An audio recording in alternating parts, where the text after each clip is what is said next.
Hello everyone, this is second lecture of irrigation engineering। अब हम लोग कुछ consumptive use of water bye crops और इवोपोट्रांसपिरेशन के बारे में समझेंगे। कुछ नहीं, इसमें क्या होता है कि कंजम्पटिव यूज़ कुछ नहीं है। Consumptive use of water by crop is defined as the total amount of water consumed in the process of transpiration. Transpiration मतलब क्या होता है? Building up plant tissues photosynthesis के द्वारा and evaporation from adjacent soil in the specific time. Simple इसको अगर हम लोग इजी लैंग्वेज में बोलेंगे तो क्या होगा कि एक हमने क्रॉप लगाया, ठीक, तो हमने जब वाटर अप्लाई किया, जब हमने क्रॉप को वाटर दिया, तो कुछ पार्ट ऑफ जो पानी होगा, ठीक है, तो वो क्रॉप यूज़ करके अपना फोटोसिंथेसिस के लिए यूज़ कर लेगा, ठीक है। और जो कुछ पानी जो हमने सॉइल में डाला है एडजेसेंट टू द क्रॉप, वो सनलाइट के प्रेजेंस में है तो इवोपोरेशन भी हो जाएगा। तो मतलब हमें इतना वाटर अप्लाई करना है कि जो इवोपोरेशन एडजेसेंट सॉइल से और क्या कहते हैं फोटोसिंथेसिस के लिए क्रॉप से, दोनों प्रोसेस पूरा हो जाए, ठीक है। उसी को हम इवोपोट्रांसपिरेशन कहते हैं। मतलब सिंपल में यही बोल देंगे एक लाइन में कि water required for complete process of evaporation from adjacent soil and transpiration from the crop, बस। इसीलिए कंजम्पटिव यूज़ क्या हो जाएगा? सी यू हो जाएगा T plus E upon B. T transpiration, E evaporation, B base period. ये एम पर डे में आ जाएगा। अगर टी और ई एम में है तो मतलब ट्रांसपिरेशन और इवोपोरेशन ऑफ वाटर की वैल्यू एम में है तो एम पर डे। अगर ये सेंटीमीटर है तो सेंटीमीटर पर डे, ठीक है। उसके अलावा उसके बाद एक आता है फ्रीक्वेंसी ऑफ इरिगेशन, कि हमें कितने टाइम के बाद फ्रीक्वेंसी इरिगेशन करना चाहिए। अब जैसे हमने एग्जांपल लिया कि कंजम्पटिव यूज़ 6 पर डे है, मतलब एक दिन में हमें 6 वाटर चाहिए इवोपोट्रांसपिरेशन नीड्स को पूरा करने के लिए। और डेप्थ ऑफ रूट जोन कितना है कि उसको जो जो हमारा रूट है क्रॉप का, उसका डेप्थ 90 मतलब वो 90 वाटर उसको चाहिए पूरा ग्रो करने के लिए अब एंटायर बेस पीरियड में। तो हमें तो फ्रीक्वेंसी ऑफ इरिगेशन क्या हो जाएगा? 90 चाहिए, 6 पर डे में है, तो हम 15 दिन 6 अगर वाटर प्रोवाइड करेंगे तो जो DRZ है क्रॉप का, मतलब डेप्थ ऑफ रूट जोन है क्रॉप का, वो सेटिस्फाई हो जाएगा और अब हमारा क्रॉप फुल मैच्योर हो जाएगा, ठीक है। यही यहाँ पे पूरा पूरा बोला है। सी यू की value T plus E upon B per day, जो मैंने बात कही थी यहाँ पे एग्जांपल दिया यही 6 per day, DRZ 90 frequency of irrigation, ठीक है, 90 अपॉन 6 पर डे, तो यहाँ से क्या आ जाएगा 15 डेज। अब देखो कुछ मेथड्स हैं। अब ये मेथड्स हम लोग डिटेल में नहीं पढ़ेंगे।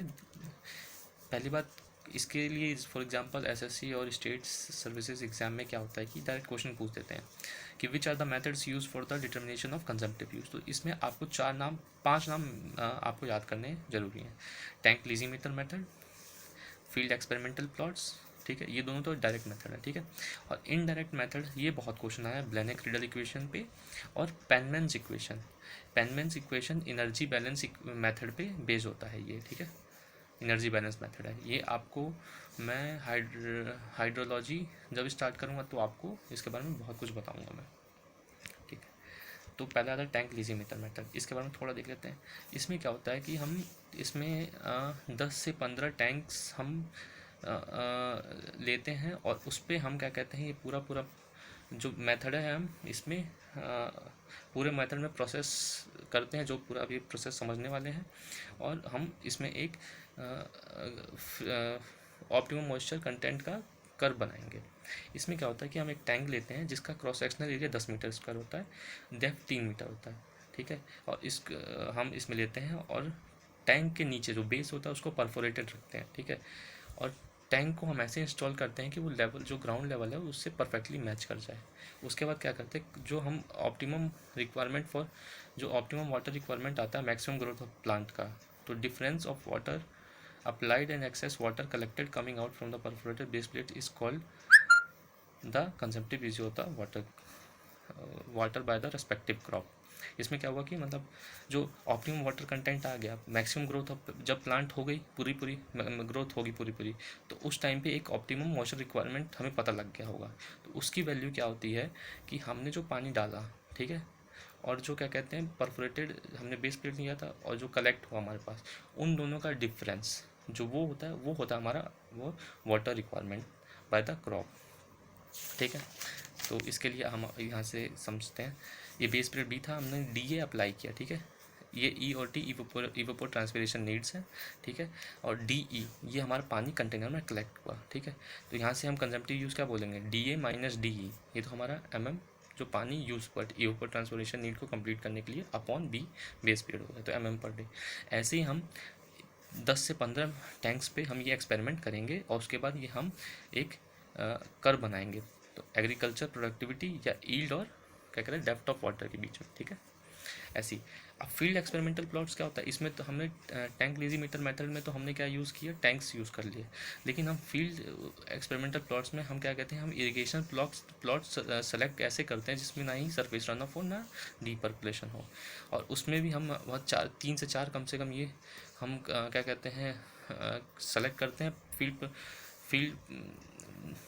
प्लॉट्स। उसके बाद हम इसमें भी क्या कहते हैं वही सेम हर फील्ड प्लॉट्स के करस्पॉन्डिंग हम क्या कहते हैं ईल्ड और डेप्थ ऑफ वाटर के बीच में कर्व बनाते हैं सेम, ठीक है। बस इसमें यही हो जाएगा क्योंकि इसमें हम कोई लॉसेस नहीं हो रहा है, तो इसमें D A minus D E मतलब इसमें पूरा जितना पानी यूज़ करेंगे वो पूरा ही प्रोडक्टिविटी ऑफ क्रॉप्स में काम आ जाएगा। लेकिन टैंक लेजीमीटर मेथड में क्या होता था, हम नीचे हमने surface run of deep percolation हमने अलाउ किया था उसको, ठीक है। अगला आता है indirect method, blended cradles method. बस इसका एक मेन याद रखना कि ये monthly consumptive use of water bye a crop बताता है, ठीक है। एक फार्मूला होता है इसका KP/40 1.8T + 32 सेंटीमीटर में, ठीक है। के क्या होता है, crop factor depends upon the type of crop, ठीक है। पी, अब ये देखो, ये इसको समझना है, percentage of day time hours of the year during that period. मतलब कि जैसे फॉर एग्जांपल 1 महीना है, तो 1 महीने में कितना परसेंटेज, कितना हमारा क्या कहते हैं डे टाइम आवर था, जैसे कि मतलब दिन का टाइम कितना था। जैसे एक दिन में 24 घंटा है, ठीक है, और 24 घंटे में 10 घंटा हमारा सनलाइट रहता है, ठीक है। तो 10 अपॉन में, और हमें 1 महीने के अंदर अगर निकालना होगा, ठीक है, अगर और ईयर में निकालना है, ठीक है, तो 10 घंटे इंटू 30 पूरे महीने का आ गया, ठीक है। हमने महीना पूरा कंसिडर किया, अपॉन में 365 इंटू 24, ठीक है। समझ में आइए, आगे एग्जांपल में समझाता हूँ। टी मीन मंथली टेम्परेचर, देखो फॉर एग्जांपल वीट हमने रबी क्रॉप लिया, ठीक है। टेम्परेचर इसमें, ठीक है, ये सबका हमारा मिल गया, नवंबर का, दिसंबर का, जनवरी का। वीट रबी को 4 महीने का टाइम लगा हमारे पास, ठीक है। तो परसेंटेज देखो, इसमें क्या हुआ कि हमारा एक दिन का एवरेज जो सनलाइट पीरियड था वो 11.75 था, ठीक है। मतलब ये टोटल हमारा इतना 11.75 आवर्स, ठीक है। ये ऐसे 30 दिन, ठीक है, 30 दिन 11.75 मिला। अपॉन में पूरे साल का निकालना है, ठीक है। अपॉन में 12 इंटू 365, ठीक है। अपॉन में 12 इंटू 365, ठीक है। ये हमारा एक मंथ का ऊपर वाला हो गया, ये नीचे पूरे साल का हो गया, ठीक है ना। देखो ये 11.75 क्या है और 12 क्या है, ये भी थोड़ा समझ लो। 11.75 है कि एक मंथ में जो सनलाइट का आया एवरेज आया, ठीक है ना, परसेंटेज जो था, मतलब एवरेज वैल्यू इतनी थी, 11.75 घंटे तक रोशनी रहती है। और 12 क्या है, 12 है कि पूरे through out the year 12 sunlight था, मतलब 12 घंटे सनलाइट रहती थी, बस ये डिफरेंस, ठीक है हमारा। फिर वही इसमें अब के हमारा कांस्टेंट हो जाएगा, टी की वैल्यू मीन मंथली टेम्परेचर हर महीने चेंज होती जाएगी, मान लो किसी में 20, 22, 23, ठीक है, अपन 40, ठीक है। यहाँ से सी यू की वैल्यू हर का अलग अलग कैलकुलेट कर लेंगे हम लोग, ठीक है। ये फॉर्मूला आपका आ जाएगा, ठीक है। सी यू आई करना, के पी आई, तो पी आई मतलब जैसे सी यू नवंबर का, तो के पी नवंबर और टी नवंबर, ठीक है। टोटल और सी यू टोटल क्या हो जाएगा, सारे महीने का ऐड कर देंगे, ठीक है। अब देखो यहाँ पे एक तो हमने ड्यूटी पढ़ा था, तो ड्यूटी में थोड़ा बहुत तो हमने समझ आता है। ऐसे ही आते हैं कुछ और डेफिनेशन में।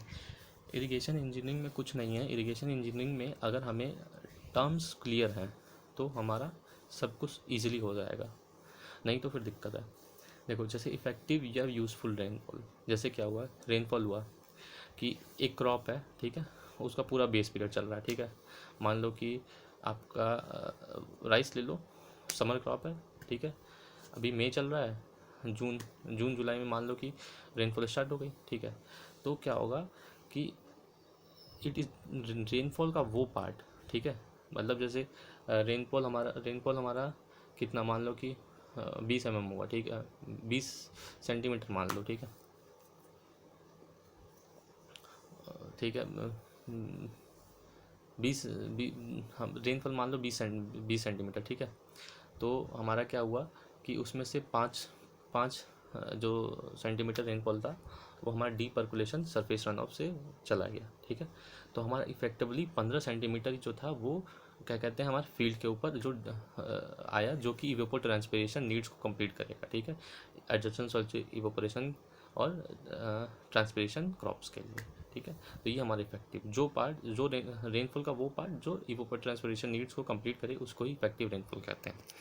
कंजम्पटिव इरिगेशन रिक्वायरमेंट क्या होगा, कंजम्पटिव क्या इरिगेशन रिक्वायरमेंट ये होगा कंजम्पटिव यूज़ का वो पार्ट, ठीक है ना, जो कि हमें इरिगेशन से ही फुलफ़िल करना है, वो हमारा क्या कहते हैं कंजम्पटिव इरिगेशन रिक्वायरमेंट, ठीक है, तो इसको कैसे बोल सकते हैं सी, जैसे कंजम्पटिव यूज़ कितना हो जाएगा, कंजम्पटिव यूज़ हमारा मान लो कि 20 mm था, ठीक है, और पी इफेक्टिव हमारा जो था इफेक्टिव रेनफॉल हमारा 10 आया, ठीक है, तो 10 तो इफेक्टिव रेन से ख़त्म हो गया, अब हमें 10 mm और प्रोवाइड करना है, तो हम क्या कहते हैं इरिगेशन करेंगे, ठीक है ना, इसलिए उसको सी आई नाम है। अब नेट इरिगेशन रिक्वायरमेंट क्या होता है, नेट इरिगेशन क्या होता है कि it is the net depth of water which has to be stored in root zone, ठीक है, रूट जोन में हमें वो पानी स्टोर कराना है कि वो कंजम्पटिव इरिगेशन रिक्वायरमेंट को फुलफ़िल करे और प्रोसेस ऑफ लीचिंग को भी फुलफ़िल करे। लीचिंग क्या होता है, लीचिंग रिक्वायरमेंट वो होता है कि लीचिंग पहले क्या होता है, लीचिंग मतलब होता है कि जो हमारे सॉल्युबल सॉल्ट्स हैं वॉइड्स में उसको निकालना, उसके लिए क्या करते हैं हम आगे अभी इसी के एंड ऑफ मतलब 3 लेक्चर के बाद हम लोग ये देखेंगे कि लीचिंग क्या होता है। लीचिंग में क्या होता है कि हम लोग फ्री फ्लडिंग कर देते हैं वाटर की, जिसके कारण जितने भी एल्कलीस और सॉल्युबल सॉल्ट्स होते हैं वर्ड्स में वो हमारे बाहर आ जाते हैं, ठीक है, जिसके अगर अगर ऐसा नहीं किया तो हमारी प्रोडक्टिविटी सॉइल की डिक्रीज हो जाती है, इसीलिए हमें क्या कहते हैं लीचिंग को हटाना पड़ता है, process of leaching. Field irrigation requirement, field irrigation requirement कुछ नहीं है, इसकी क्या करता है हमारा जो रन ऑफ लॉसेस होता है, ठीक है, जो रन ऑफ लॉसेस होता है, जो मतलब कि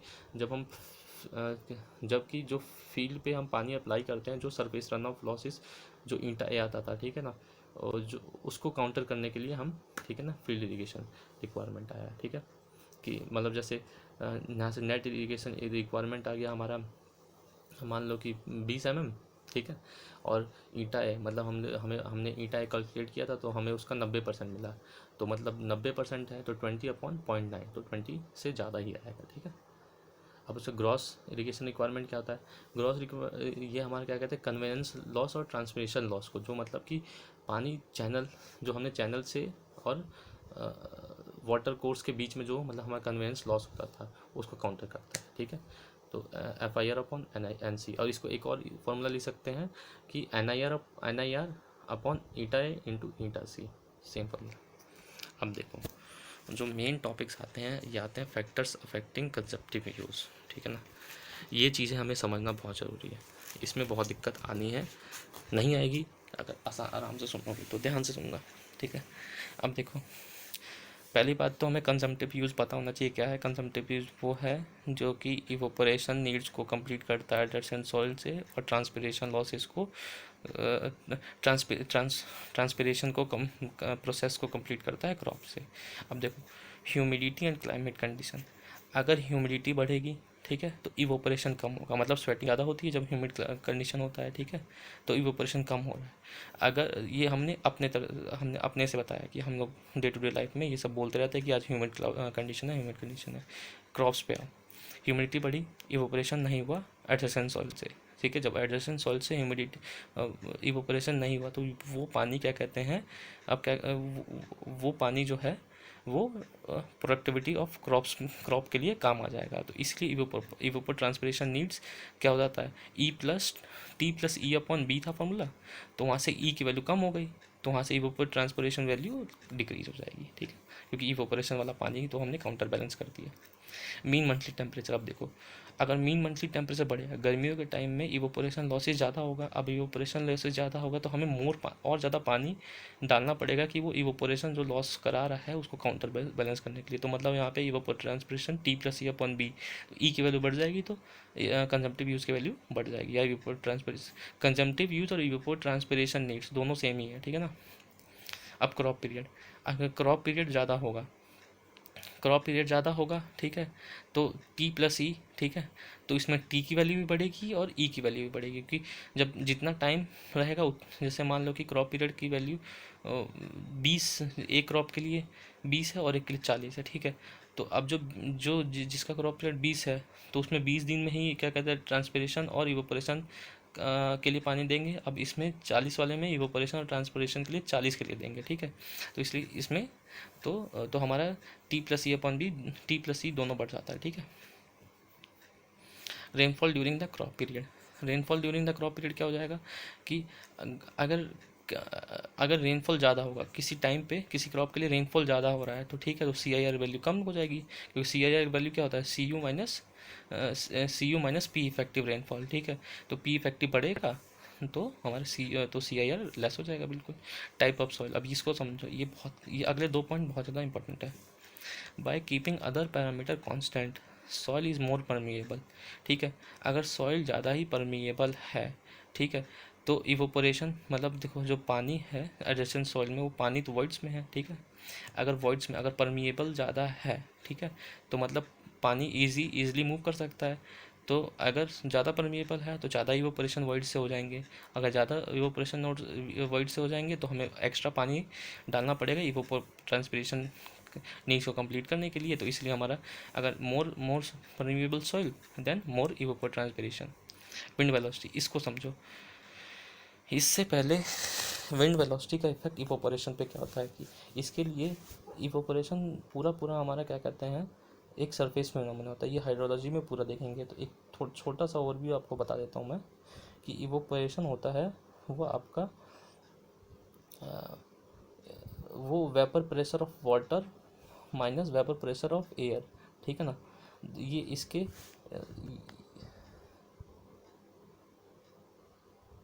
एक मिनट, इसके लिए ये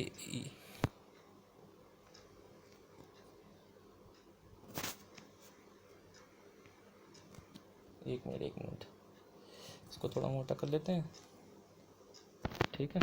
अब देखो जो इवोपोरेशन होता है डायरेक्टली प्रोपोर्शनल होता है, थोड़ा सा इधर लिखते हैं, ठीक है। Evaporation directly proportional EW minus EA, ठीक है ना। EW evaporation directly proportional to EW minus EA। EW होता है हमारा वाटर वेपर प्रेशर और EA होता है एयर वेपर प्रेशर। तो जब भी विंड वेलोसिटी आती है, एक मिनट, ठीक है, तो इसका ग्राफ ऐसे बनता है, ठीक है। तो ये ग्राफ को पूरा मैं समझाऊंगा क्या क्या होता है कि मतलब कि जो इवोपोरेशन जब विंड वेलोसिटी बढ़ेगा तो जो ऊपर क्लाउड्स होते हैं, जो एयर वेपर प्रेशर होते हैं, जो ऊपर ये एयर वेपर प्रेशर होते हैं वो बढ़ने लगता है इस ग्राफ से, ठीक है ना। ये हमारा विंड वेलोसिटी है और यहाँ पे EA, ठीक है। तो ये ठीक है, ये इंक्रीज कर रहा है, टी नहीं है, ठीक है ना। ये विंड वेलोसिटी है, E है, ठीक है। तो एक पर्टिकुलर विंड वेलोसिटी बढ़ते बढ़ते तक होता है तो हमारा E की वैल्यू मतलब क्या कहते हैं बढ़ने लगती है, ठीक है। ये दोनों वैल्यू बढ़ने लगती है और एक टाइम पे आके कांस्टेंट हो जाती है। तो जब ये वैल्यू बढ़ेगी तो इन दोनों का डिफरेंस घटेगा, तो इवोपोरेशन तो ये घटेगा, E की वैल्यू घटेगा, ठीक है ना, ये वाली।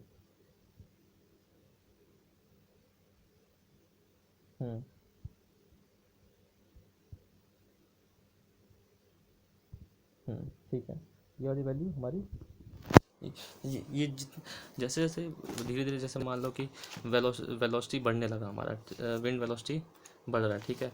तो विंड वेलोसिटी बढ़ते बढ़ते हमारा क्या कहते हैं, एक ऐसा टाइम आ जाएगा कि वो कांस्टेंट हो जाएगा। तो ये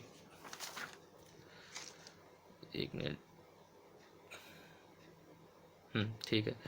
अब एक ऐसा टाइम आ जाएगा जब हमारा ये ई की वैल्यू डिक्रीज होना स्टार्ट हो जाएगी, विंड वेलोसिटी बढ़ेगी। तो एक मिनट, इसके लिए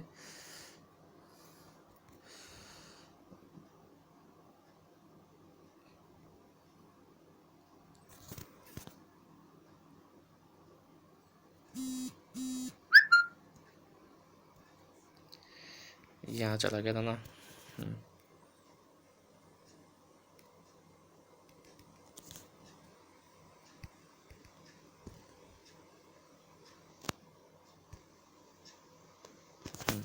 अब देखो, ये था, ठीक है।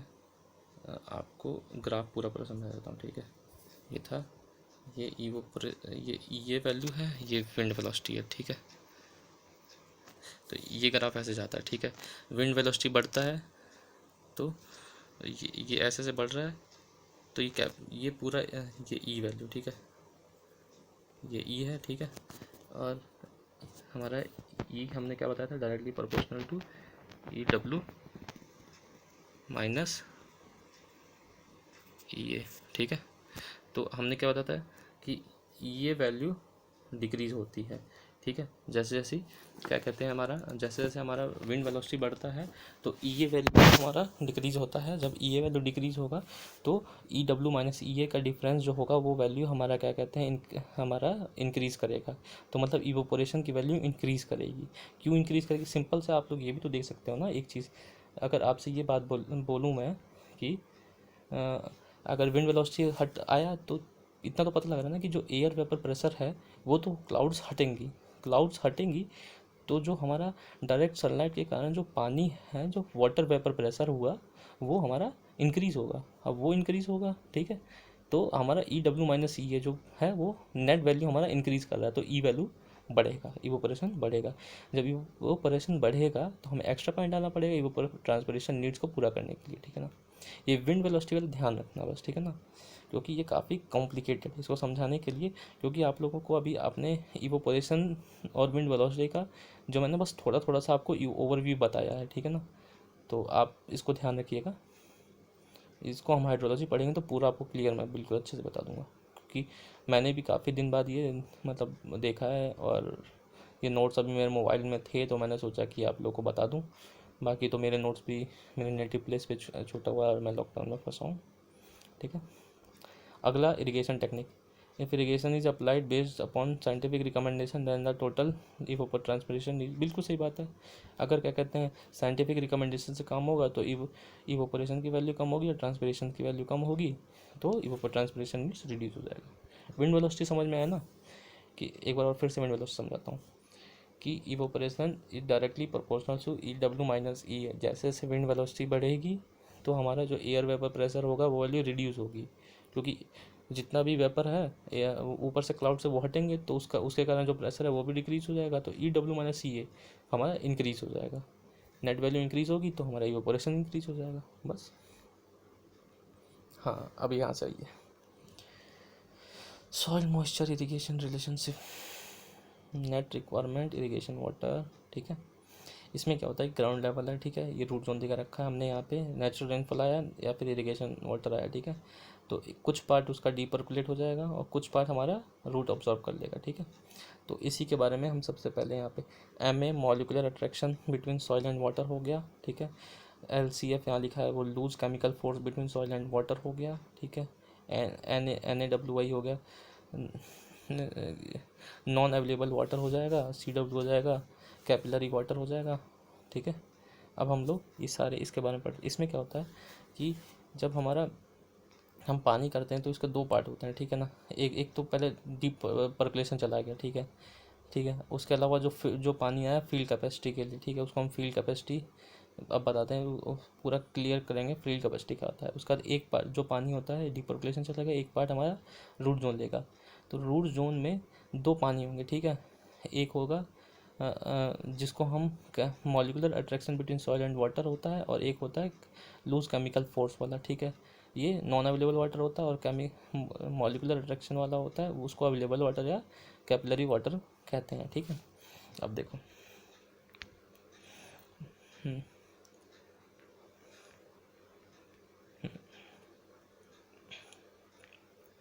हाँ, यही आपको बता था ना मैंने फील्ड कैपेसिटी वाले में।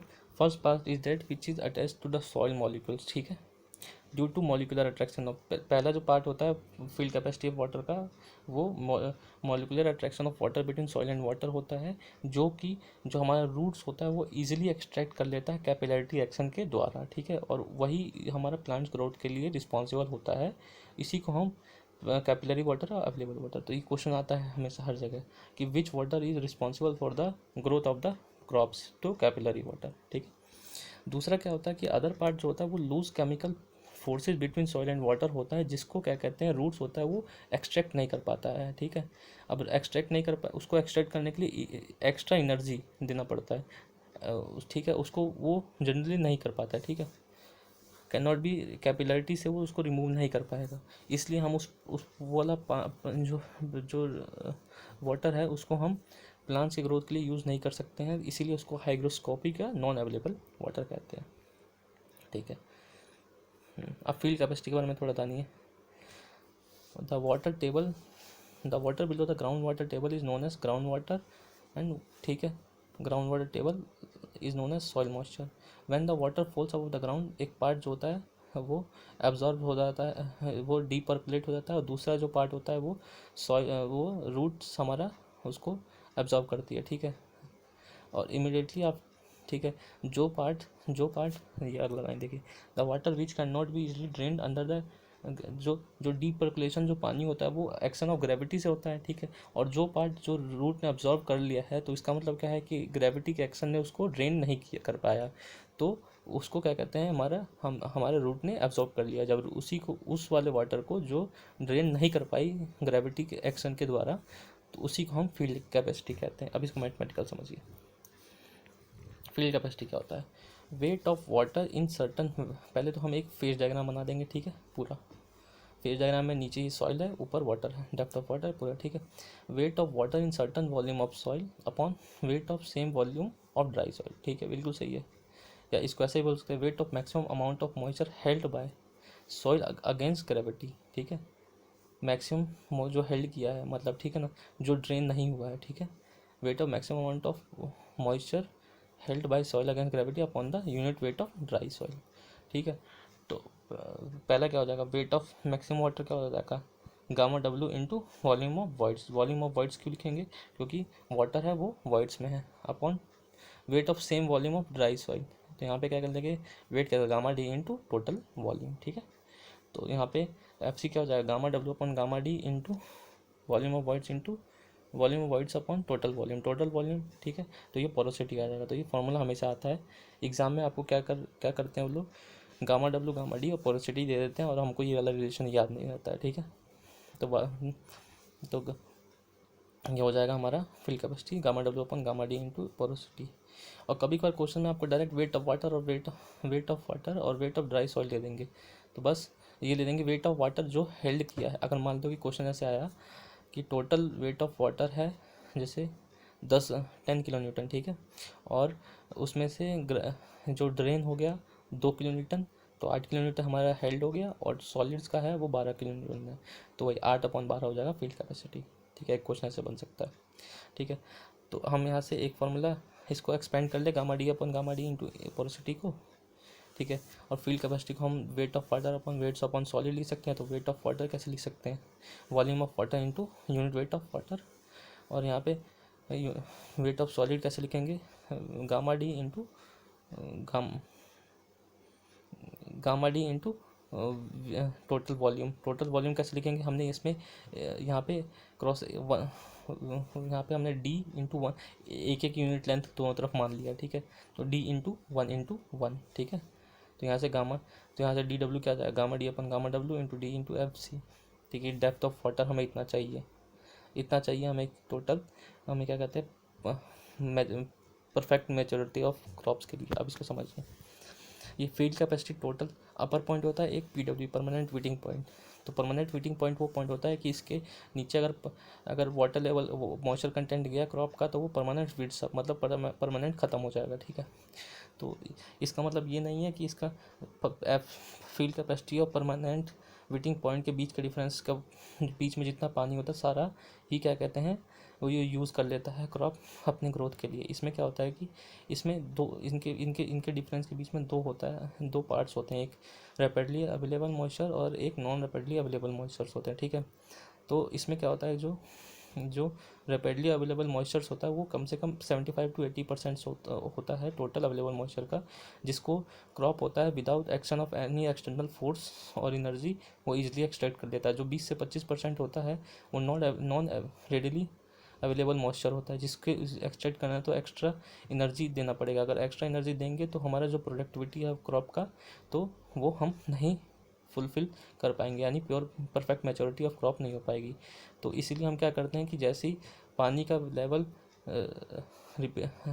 रेडली अवेलेबल मॉइस्चर से नीचे होगा, ठीक है, जैसे जिस जो बिल्कुल लिमिटिंग पॉइंट आएगी तुरंत हम वहाँ पे इरिगेशन अप्लाई कर देते हैं, फिर उसको वापस उसकी वैल्यू फील्ड कैपेसिटी तक ले आते हैं, ठीक है। तो यही होता है, पहले field capacity water comes to OMC, फिर हमने इरिगेशन किया, फिर वापस फील्ड कैपेसिटी, फिर इरिगेशन। ये हम पूरे बेस पीरियड के दौरान करते रहेंगे, ठीक है। अब देखो ये depth of water at field capacity, यहाँ पे डेप्थ ऑफ वाटर ये जो वैल्यू है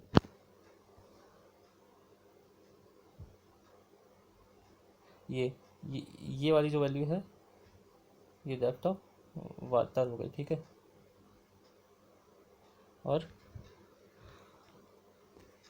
उसके बाद हो जाएगा अब देखो ये depth of water at field capacity और depth of water at OMC और depth of water at permanent POWP, ये सारे हमारे डेप्थ। तो डेप्थ ऑफ वाटर हमने फॉर्मूला क्या था, gamma D upon gamma D into F C, ठीक है। ये depth of water field capacity पे इतना चाहिए हमें, ठीक है। Depth of water O M C पे कितना चाहिए, gamma D upon gamma D into O M C आ जाएगा, फील्ड कैपेसिटी की जगह ओ एम सी आ जाएगा, ठीक है। इन दोनों के डिफरेंस को ही डी डब्ल्यू आई की value D R Z is equal to D depth of water field capacity minus ये चीज़, ये चीज़ बोल रहा है।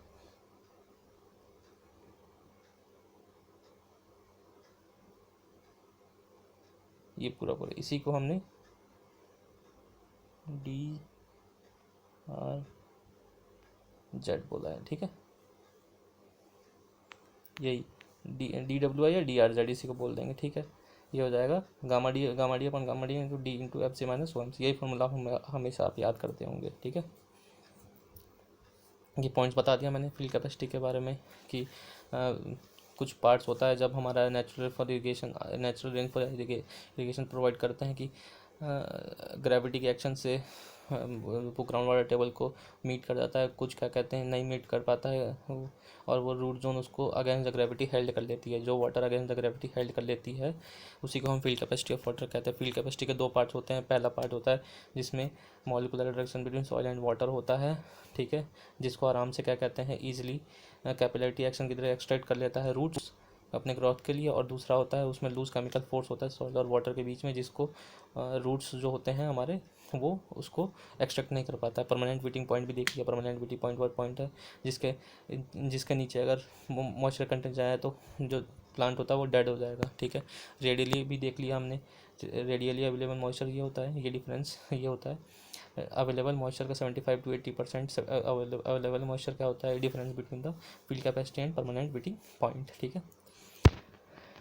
इसको रूट्स एक्सट्रैक्ट करता है तो कोई क्या कहते हैं इसको वो नहीं देना, मतलब एनर्जी एक्स्ट्रा नहीं देनी पड़ती है और परफेक्ट मेच्योरिटी मिलती है। और नॉन रेडियली अवेलेबल मॉइस्चर्स को वो है जिसको अगर रूट बिना एनर्जी के एक्सट्रैक्ट नहीं कर पाएगा, अगर हमने एक्सटर्नल एनर्जी दिया तो परफेक्ट मैच्योरिटी नहीं हो पाएगा। इसीलिए हम इरिगेशन फील्ड पे क्या करते हैं कि इस पानी को यूज़ ही नहीं करने के लिए इसीलिए हम ओएमसी तक जैसे क्या कहते हैं जैसे ही पानी का लेवल ओएमसी तक जाता है हम वापस इरिगेशन कर देते हैं, अप्लाई कर देते हैं मैक्सिमम लेवल बाई जो ओएमसी के बाद। फ्रीक्वेंसी ऑफ इरिगेशन भी समझ में आ गया, जब वैल्यू ओएमसी तक आ जाएगी तो हमने फिर से इरिगेशन किया, फिर वो फील्ड कैपेसिटी पहुंच गया, फिर फील्ड कैपेसिटी से ओएमसी फील्ड कैपेसिटी, यही फ्रीक्वेंसी का इरिगेशन होता है।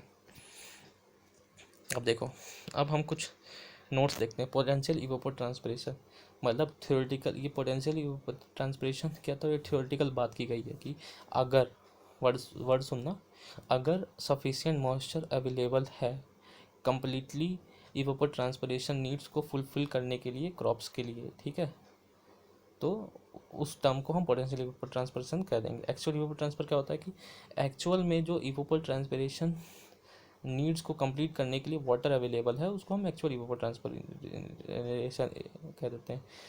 इसीलिए हम when moisture content of soil is equal to ये व्हेन मॉइस्चर कंटेंट ऑफ, हाँ अब ये देखो, अगर जो moisture content of soil equal to the field capacity, ठीक है, अगर मॉइस्चर कंटेंट सॉइल का फील्ड कैपेसिटी के बराबर है, ठीक है, मतलब कि पूरा पूरा पानी जो है मतलब अवेलेबल है through out the base period हमारा, तो उसको हम उसको मतलब AET की वैल्यू PET के बराबर आ गई। थियोरेटिकल बात सही है, तो यहाँ पे क्या कहते हैं इसका रेशियो 1 हो जाएगा। और उसके बाद क्या होता है when moisture content of the soil is equal to P। हाँ, अब अगर मॉइस्चर कंटेंट की value P permanent meeting point पे आ गया, मतलब कि कुछ P पानी नहीं है, ठीक है, मतलब एक्चुअली में कुछ है ही नहीं, ठीक है ना, तो AET अपॉन PET की वैल्यू 0 हो जाएगा। और ये क्या था कि जब मॉइस्चर कंटेंट फुल, मतलब जो ग्राफ याद करो, ठीक है ना, ये वाला ग्राफ, ये moisture content field capacity, moisture content PWP, ठीक है ना, ये चीज़ बोला है, ठीक है। तो यहाँ पे अगर हुआ तो हमारा तो 0 आ जाएगा हमारा, मतलब AET की वैल्यू 0 है। इसी को एरिडिटी इंडेक्स भी हम लोग हाइड्रोलॉजी में कह देते हैं। थैंक यू आज के लिए। बीच में एक जगह क्या नाम है विंड वेलोसिटी का थोड़ा सा मेरा मिसकंसेप्ट हो रहा था, तो मैंने उसको आपको करेक्ट करके फिर से बता ही दिया था। और जो भी थोड़ा बहुत मतलब अगर स्लिपिंग ऑफ टंग की वजह से कुछ अगर गलतियाँ होती हैं तो आप उसको करेक्ट कर सकते हैं। इसके लिए आप मुझे व्हाट्सएप कर सकते हैं। मेरा व्हाट्सएप नंबर है 8565066430, ठीक है। Okay, good night, thank you class.